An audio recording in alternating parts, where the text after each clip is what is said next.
Uyan. Çok uzun süredir uyuyorsun. Hadi, tek kalmaktan nefret ediyorum, uyan. Kalk. Evet, merhaba. 2018 yılına hoş geldin. Dün biliyorsunuz ki Car Parking'in yaptığı yanlışları dile getirdim ve artık oyunu eskisi gibi sevmediğimizi belirttim. Bugün de Car Parking'i en çok oynadığım döneme, Türklerin en çok oynadığı döneme Prime dönemini yükledim. 2018'e hoş geldin. Oğlum çok güzeldi bu zamanlar ya. Bak şu ana menüyü hatırlamayan, yani Car Parking oyuncusuyum demesin. Car Parking'in en çok hype aldığı zaman, en çok sevildiği zamanlar diyebilirim. Bu zamanlar oyun yeni keşfedilmeye başlamıştı ve Türkler tarafından inanılmaz şekilde oynanıyordu. Hem bu videoda biraz oynayacağız hem de bizim sevdiğimiz özellikler nasıl gitti. Bizim sevdiğimiz özelliklerin hepsi burada vardı çünkü. Car Parking hangilerini kaldırdı, bunlara göstereceğim size biraz. Bizim en sevdiğim şey arabalar tabii ki. Oyunun grafikleri çok düşük. Yani şimdikiye göre çok düşük ama oynama zevki daha güzel bunda, onu söyleyeyim. Oynama zevki burada daha çok hoşumuza gidiyor. Bu sürümde oynama zevki diğer şimdiki sürüme bakarsak bu zamanda daha çok oynattırıyordu oyun kendini. Onu net şekilde söyleyebilirim. Araba sayısı az. Çok fazla araba sayısı yok ama yani bilmiyorum, oyunun değişik bir atmosferi vardı kanka. Yani Car Parking'i Car Park yapan şey bu. Yani burada direkt gördüyseniz Car Park deme şeyiniz vardı. Arabalarda çoğusu kaldırıldı mesela. Bu arabayı insanlar çok seviyor. Hatta bunu birçok kişi işte Polat'ın arabası, Polat'ın GP falan diyordular. Bunu kaldırması kötü oldu. Ve ayrıyetten şöyle bir şey de var. Arabaların logosu var kanka. Arabanın yani bazen logosu vardı cidden. Mesela bakın bunun logosu vardı. İşte bakın burada arabalarda amblemler falan vardı. Bak burada logo vardı. Yani oyun o zamana göre daha güzeldi bence. Bak burada da işte X5 logosu falan var vesaire, logolar vardı arabaların. Ve hoştu yani. Bu bizim hoşumuza gidiyordu. Logoların hepsini kaldırdılar. Bazı sevdiğimiz arabaları kaldırdılar. Mesela bu arabalar çok güzeldi. Bunları kaldırdılar. Ha bak, en sonunda bu Lamborghini'ler vardı. Lamborghini insanlar çok kullanıyordu bu arada. Lamborghini'yi kaldırdılar mesela. Bir de şöyle bir şey vardı oyunda. Biz gerçekçilik aramıyorduk. Biz oyun olarak oynamak istiyorduk. Şimdi adamlar gerçekçiliğe önem verdi. Bu sefer pazar kasmaya başladı ve kötü oldu. Bak o zaman öyle bir derdimiz yoktu. Bak bize bu kadar harita yeterdi mesela. Bize şu yetiyordu kanka. Vallahi bu yetiyordu bize. Oyunda değişen en büyük özelliklerden birisi de bence aynı oynayış hissiyatını vermeme sebebinden en büyük nedeni oyunun sürüş mekaniği değişti kanka. Bakın oynadığınız zaman fark ediyorsunuz da izlediğiniz zaman da gözle görülür bir sürüş mekaniği var yani. Bakın şimdi bir drift alacağım mesela, bir yan vereceğim. Yan verdiğim zaman sürüş hissiyatını izlediğiniz zaman bile anlayabileceksiniz. Mesela dönüyorum, hafif bir dalgalanma oluyor, bir şey oluyor. Sürüş mekaniğinde işte araba gerçekçi bir şekilde kayıyor. Bu hissiyat güzeldi açıkçası ve bak en çok sevdiğim özelliklerden birisi buydu. Bunu değiştirmek kötü oldu ya. Gerçekçi bakımdan güzel oldu ama tek vermiyor artık. Bak bastığım zaman bu şekilde ışıkların yanması oğlum çok güzeldi ya. Yemin ediyorum 10 numaraydı. Bak şu şekilde. Şu ışık yanması çok güzeldi. Ya oyunda cidden gerçekçilik aramıyorduk biz. Biz oyunu eğlenceli olduğu için oynuyorduk. Hani oyun olduğu için oynuyorduk. İşte bak burada ne vardı mesela? Burada parkurlar vardı aynen. Bak parkurlardan işte kendimizce bir challenge koyuyorduk. Onu yapıyorduk. Oğlum çok güzeldi. Harbiden çok güzeldi ya. Çöp ettiler oyunu harbiden. Hani gerçekçi yapalım diye oyunu mahvettiler ve açıkçası bu sürüm oynamak şimdiki sürüm oynamaktan daha eğlenceli bu arada. Onu net şekilde söyleyebilirim. Şimdi abi hadi oradan falan diyeceksiniz de. Eğer onu diyenler varsa bilsinler ki Car Parking oyuncusu değiller kanka. Car Parking'in has oyuncuları bu sürümlerden çıktı. Aradaki farkı bu zamanda oynayan oyuncular bilir. Bak mesela böyle parkurlar vardı, anladın mı? Bu parkurları yapabilirdik mesela. Car Parking şu anda da mesela gelse işte belli bir haritaysa, onu özel bir haritaysa bu şekilde parkur yapabilsek gayet güzel olabilir. Yine oynanır yani. Ha yine yok değil. Oyunda var, şimdiki sürümde var ama görev kısmında var. O da pek içimizi açmıyor. Zaten görev kısmı oynanmıyor. Oyun esasında bu şekilde parkurlar yapabiliyorduk.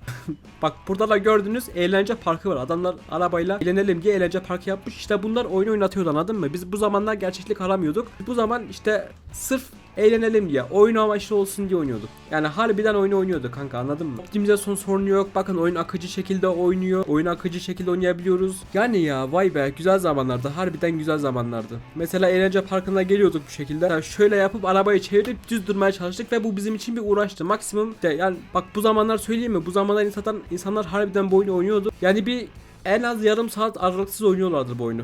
Bu sürümünü yani. Çünkü oyunda eğlendirecek özellikler vardı. Mesela burayı düşmeden geçmeye çalışırdık. İşte buraya geldik, buradan geçmeye çalıştık vesaire. Rampalar var, en sevdiğim bu rampalar. Rampaları ben bayağı seviyorum. Ama en çok şu rampa kullanıldı. En çok burası kullanıldı. Çünkü buradan insanlar gelirdi. Arabayı hızla gelip çevirip düz durmaya çalışırdı. Arabaları düz durmaya çalışırlardı. Düz şekilde inmeye çalışırlardı. Yani bir uğraş vardı. Bir eğlence vardı. Anladınız mı? Şimdi oyunda hiçbirisi kalmadı. Herkes gerçekçilik, işte fotoğraf falan çekiliyor ama sıktı. Bunlar gerçekten sıktı artık. Yeniler bilmez ama eskiden drift ayarları vardı. Ben çok kötü drift. Yani buradaki gibi işte gearbox ayarlar vesaire bir şeyler yoktu. İşte ağırlık arka tarafa ön tarafa ağırlık koyuyordun. İşte basıyordun, araba yan şekilde gitmeye başlıyordu. Hatta eskilerden videosunu bulabilirsem koyayım buraya. Bu şekilde ayar yapıyordu. Araba yavaş şekilde gidiyordu ve drift görünümü veriyordu. Onlardan yapardık biz de. İşte mesela ben yapardım. Buraya geldim. Araba çünkü çok yavaş. Böyle bak şu hızla gidiyorduk. Araba şu hızla giderdi. Sadece yan şekilde yan verdiğini düşünün. Mesela geliyordu. Bu şekilde yan gittiğini düşün. Yavaş şekilde çarpmadan bu yolu bitirmeye çalışırdım ben mesela. Ve eğlenceli olurdu. Çünkü yani bir uğraş, anladın mı? Bir amacım var bu oyunda. Ben buraya gitmeye çalışacağım gibi bir amaç koyardın ve gitmeye çalışırsın. Çarptığın zaman bir daha başa alırdın vesaire. Çok eğlenceliydi o zaman. Hırs yapardın, oynardın. Ama şu anda öyle bir şey yok. Şu anda her şeyin kolayını çıkardılar. Bir tane drift mod diye bir şey getirmişler. Zaten saçma sapan bir özellik. Eskiden biz drift modumuzu kendimiz yapardık. Modifiyemizi kendimiz yapardık. Çizimimizi kendimiz yapardık. Şimdi çizimleri tamam kendimiz yapabiliyoruz da artık her şeyin kolayı var. Mesela sticker yapacaksın, bir kaplama yapacaksın. 10 numara stickerlar var. Hepsinden teker teker yapabilirsin basit şekilde. Şimdi herkes istediği çizimi rahatça stickerlarla yapabiliyor ama biz o zaman az stickerımız vardı ve benzetmeye çalıştık. En çok benzeten arabası paha biçilemez olurdu. Pitbull desenleri vardı bu arada. Bilmeyenler için. O yani ben onun kadar popüler bir araba görmedim. O araba globalleşti yani. Vay be, bayağı şeyler vardı ya. Şehirde burası da çok güzeldi bu arada. Cidden burası 10 numaraydı. Burayı değiştirmeseydi daha iyi olur. Bak burası da kalabalık aslında yani. Küçük bir yer değil aslında, kalabalık ama yani o kadar muazzam bir şekilde ayarlamışlar ki şimdi son bakımından hiçbir sıkıntı yaratmıyor. Burası marketimizdi. Buraya genelde işte roleplay yapardık, işte piknik yapmaya gelmişiz. Buradan malzeme alalım vesaire. Ulan ya çok güzeldi. Cidden çok güzeldi. Ya tabi izleyenler arasında sizin aranızda çok fazla bu sürümü hatırlayanlar yoktur. Olsa bile ya muhtemelen benim yaşımdadır. O zamanlar bu zamanlar işte bu sürümler oyunun en çok sevildiği, en çok oynandığı zamanlardan birisiydi. Şimdi artık Car Parking'in tam kitlesi daha fazla ama oyuncu kalmadı kanka ya. Bak mesela buradan hızlı şekilde geldim, bu en tepeye çıkmaya çalıştım. Bak böyle bir yer vardı. En tepeye çıkmaya çalıştım. Çıkamazsam bir daha baştan şey yapardım. Bak gördün mü? Çok iyi. Harbiden çok iyi. Valla özlüyorum arkadaşlar ya. Bu zamanları cidden özlüyorum. Güzel zamanlardı. Eğlendiğimiz zamanlardı. Şimdi tabi kalmadı. Mesela şu özelliğe bile tav olurduk biz mesela. Geri vites aldığımız zaman buradaki ekran yamuk yumuk bozuk şekilde çıkması bile bizim için yani oha çok iyiymiş dedirtecek bir şeydi. Burası da evimiz. Buraya geldik, işte ailemiz varmış oyunda güya. İşte geldik burada. Arabamızı mı yıkayacaktık? Çekerdik arabamızı kenara, arabamızı yıkardık. Roleplay yapardık. Araba yıkama da şu şekilde yani. Mesela fark ettin ya. Şu şekilde arabayı falan yıkardık. Çok güzeldi. O zamanlar çok güzel tabi. Ve bu sürüm her cihazda oynanabiliyordu. Hiçbir zaman kasma sorunu olmazdı bu dönemlerde. İşte sonra nasıl haritalar geliştirildiyse, farklı şeylere oyun evrim atladıysa oyun o zaman tadı kaçtı, kötü oldu. Şu ev mesela, bu eve bağlanmamızın sebebi bu ev çok eski. Yani bu zamanın eviydi. Şimdiki villa nasılsa hani daha bir karlı bölgeye getirdiler, işte oraya villa 1 diye yaptılar, ev 1 diye yaptılar. Şu ev bu evdi. Seviyorduk. O yüzden halen de orada takılmaya devam ediyoruz. Çünkü eskileri bize anımsatıyor. Şehir çok güzeldi burada ya. Bu ya zaten buranın en çok oynanan yeri şu parkurlardı ya.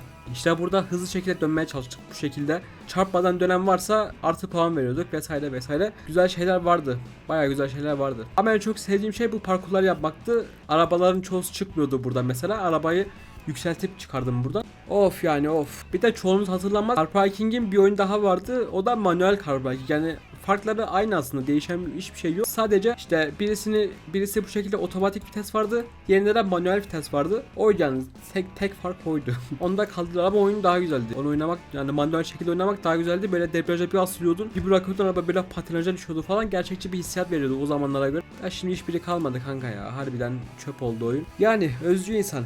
Evet, insan özlü, yapacak bir şey yok. Video bu kadardı. Bugünlük nostalji bence yeter. Artık 2024 yıla dönebilirsiniz. Hadi görüşürüz. Ben burada kalmaya devam edeceğim.